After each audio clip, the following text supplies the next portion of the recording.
Hey everyone, welcome back to our channel. We're the Movie Couple. I'm Dustin. I'm Wendy. And this is going to be our spoiler review for Clone Wars Episode 11 of Season 7, Shattered.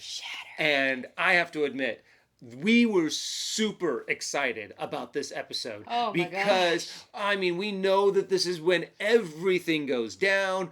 We're waiting for more connections between this and Revenge of the Sith. So we're going to be talking everything about this episode. So if you haven't seen it, spoilers are ahead. So please tag this video, come back after you've seen it, and now let's dive into some spoilers. So we had seen that one little clip that they showed on the bridge of the starship, and Rex and Ahsoka are kind of talking, where she was kind of like, "I've always been a soldier," and the clones are kind of like, "Yeah, we're starting to feel a little different about this war, but without it, we wouldn't even exist." Right. So and that was just the calm before the storm act. The whole act. It actually. Oh, literally. It really was. So the episode picks up. I mean, this, by the way, the animation blew me away in this one. And we talked about how in the last one, like with the mocap and everything,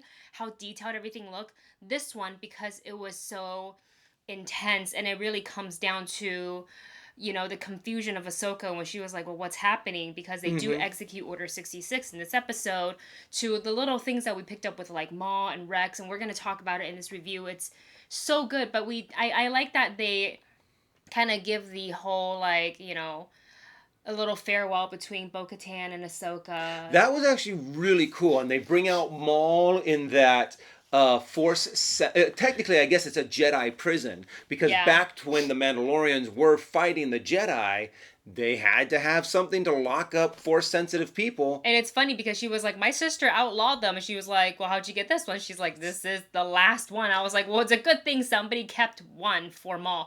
And I like that, the parallel, because all you saw inside with his, crazy red eyes, you just saw this. And I was like, it gave me full Vader vibes. And that's not the only time through this episode, which we will get to.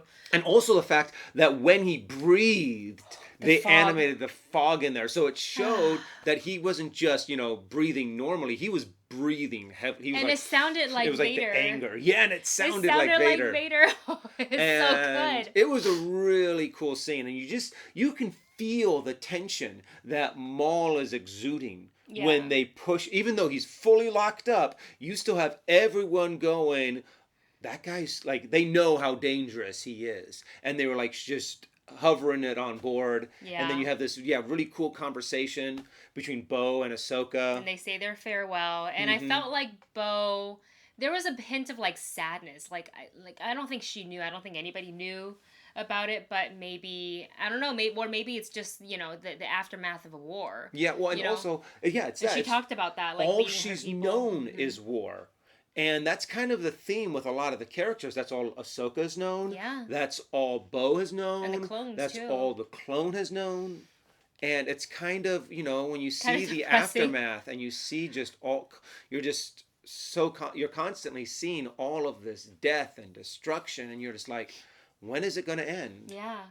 It's an excellent way to start it, because not only it wraps up that chapter of the story, it moves us forward, because now we know Ahsoka, the clones, the Rex and Maul, they're all on the same ship together. And as you mentioned, when we watched that clip, you're looking at all the the officers, and you're like, they're all clones. And I was like, ooh, because you know what that means. So what's interesting is, they have this little conversation, and then they have, which one came first? The briefing between Ahsoka and the rest of the Jedi Council, right? Yes, I think first. They were, what is it?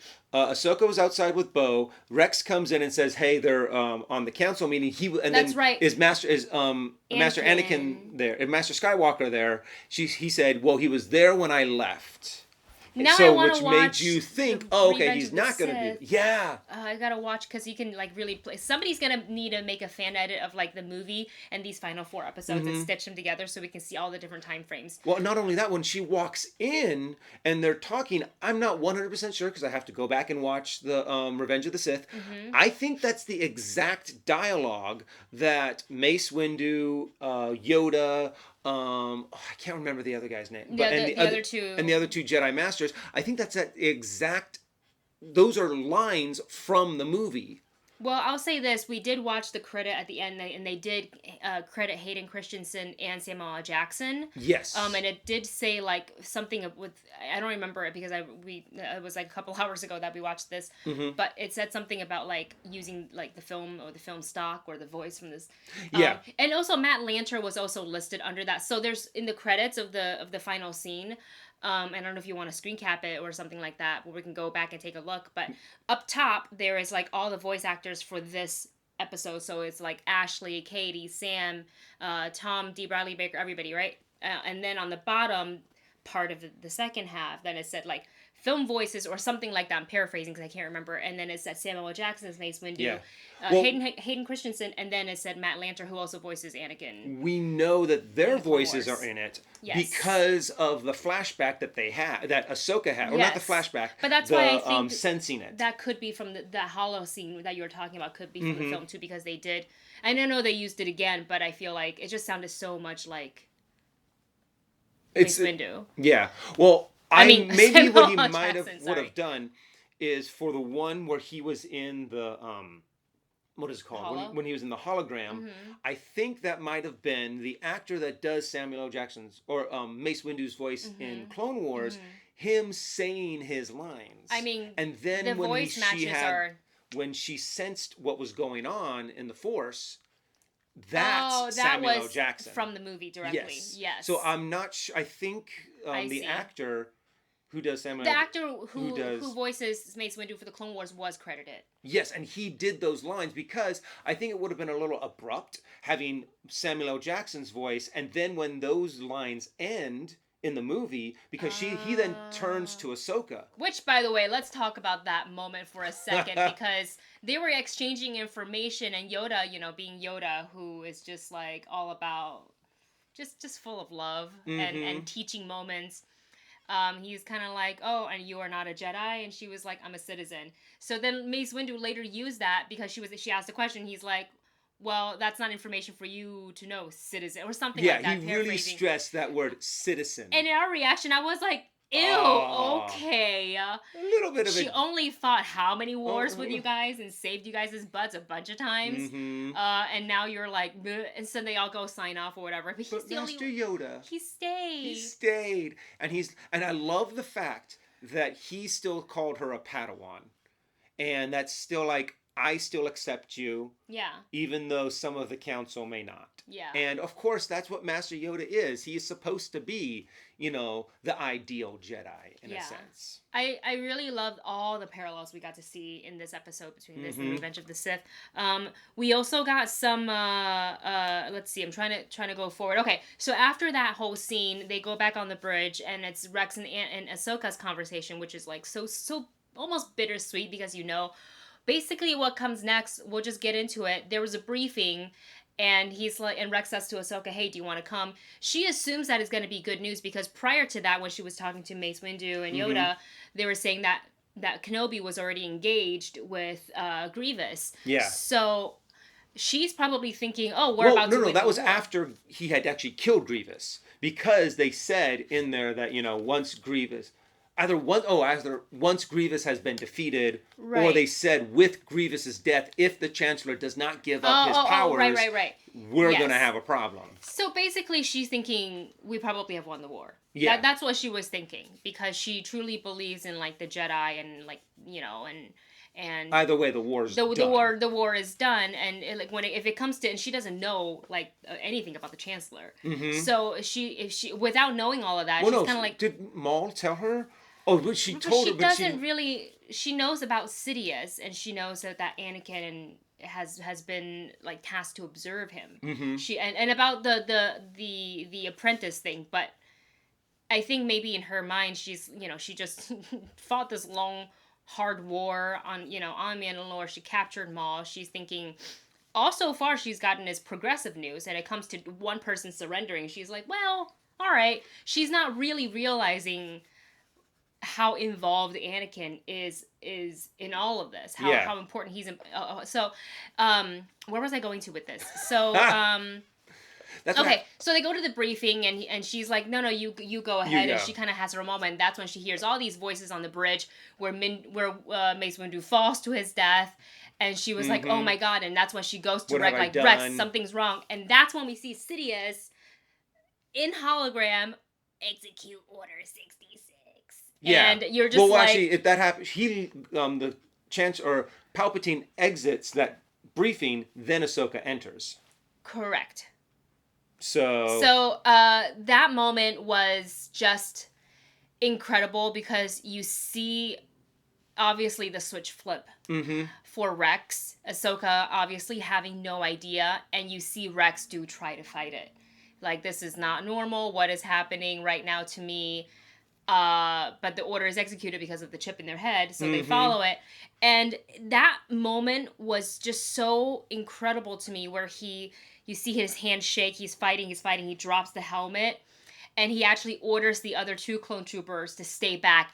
I'll do this myself. I feel like he did it to buy time for her as much as he could before his chip completely took over. And then we get into Ahsoka, like trying to fight her way out of it and deflecting all the bullets upward. That was such an awesome scene. It's really cool because on the first time you're kind of like, okay, she definitely went up, but how did she have time to cut with her lightsaber? And then you look and it was all bullet holes. When on the second time that we watched that scene over, you can see the way she's deflecting after she looked up, all the bullets flew up, and it's just really, really cool. After this, she goes to Maul, and I loved their conversation. I love that. Yeah, we're like, I'm not rooting for you, but I need you to go and cause a distraction. Yeah, she's like, why don't you go cause some chaos? It's what you're good at. She's just so like, it snips his back, and it's amazing to see her with Maul like this, because he's like, won't you even give me a fighting chance?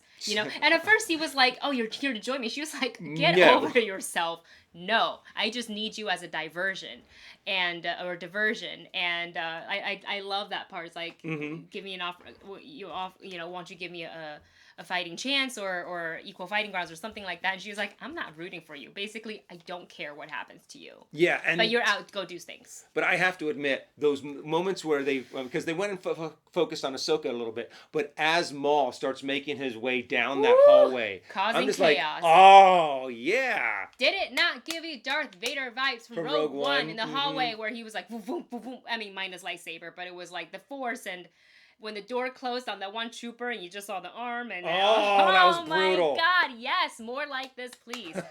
My God, it's so incredible, and you don't have to see like the graphic details to know what happened. Yeah, exactly. It's really incredible. And finally, we get down to, I'm trying to see if I missed anything else. We get down to the last of it. Yeah, the basic end part of this is her trying to capture Rex so she can look up into the files. Well, she looked up into the files, and she had the little trio of droids. One of them was Dave Filoni. Very much Chopper very vibes like Chopper. On one of them. Helped her find the file on the Fives about the inhibitor chips. And it gave us a little bit of information. She was like, I gotta get that out. And she has very limited time to do this, because basically she's being closed in on by all the clone troopers, which was insane, because as you see all the clone troopers trying to shoot at her, they're all wearing the Ahsoka, like the orange masks. I know, and how weird, must that be for Ahsoka, knowing that these clones are ones that have fought with you and were so loyal to you, and all of a sudden they turn against you. Oh my God! And all part of a bigger plan. It's really incredible. And Maul's just sitting there. He's like, I did not know this was going to happen, but this is brilliant. And Ahsoka, her face is just like. She's like, stop talking. So with the help of the droids, she was successfully, just in the nick of time, successfully able to get that chip disabled and out of Rex. And I love that at one point she hugged his head, and this is what made me cry. She said, I am one with the Force, and the Force is one. Which we've all heard in Rogue One by Chirrut Imwe. And I just, it makes me think, like, when she survives, like, does she have any sort of, like, because we know he meets Kanan as well. Uh-huh. And so it's kind of like how interconnected is all these, like, with the Force. We see he wasn't really a Jedi, but he was a Force believer. And I'm hoping that and a guardian of the Wills. Ahsoka has come across his path at one point or another. And maybe said that to him. Yes. And so he carried it. Oh, gosh, I don't know, man. It's all, everything coming together, and little Easter eggs and nods here and there is, like, my favorite thing about these episodes. And Rex set up and shot the guns, and he was like, I almost killed you. And the fact that he actually shot, and it looked like he killed one or two of the other clones. I think that's what yeah. And I don't know if it's that, like, in the process of, like, coming down to the time of, like, him actually starting to wake up and kind of falling back into what the chip is ordering him to do, and him fighting it. Yeah. But it's really incredible. Like, these two have an unbreakable bond, especially after this. Yeah. Cannot wait to see the next episode. I'm so excited, because this is the end of it.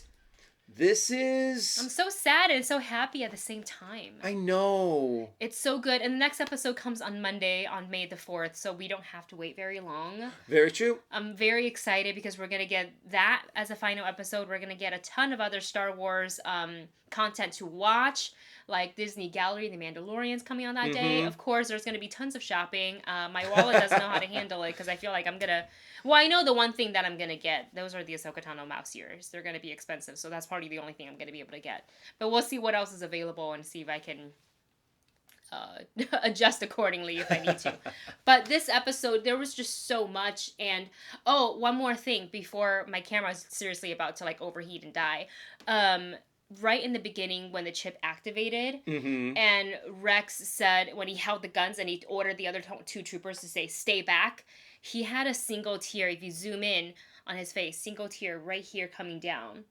Like, I'll do it myself. And I think that was his last, like, I might actually kill her right now, because this chip is overtaking all of my functions. Yeah. And it's just, can you imagine the internal struggle he had, knowing who Ahsoka is and what she means to him? Heartbreak City. Yeah, it was it's just such it's done so amazingly well. Yeah. I mean, and it hits all the right heartstrings, and I just can't wait for the next episode. But what did you guys think? Did you guys get a kick out of this as much as we did? Are you excited now for, once this whole season is over, to take the last 4 episodes and Revenge of the Sith and mix them together? Yeah. There's going to be a fan edit as soon as these 4 are out, for sure. Somebody's already working on it. Like, it's in their project on their computer, for sure. And we will, once it hits YouTube, we're definitely making some popcorn. We're going to watch it. Yep. Super excited to see this. So comment below, like, share, subscribe, and we'll see you guys in the next video. May the Force be with you!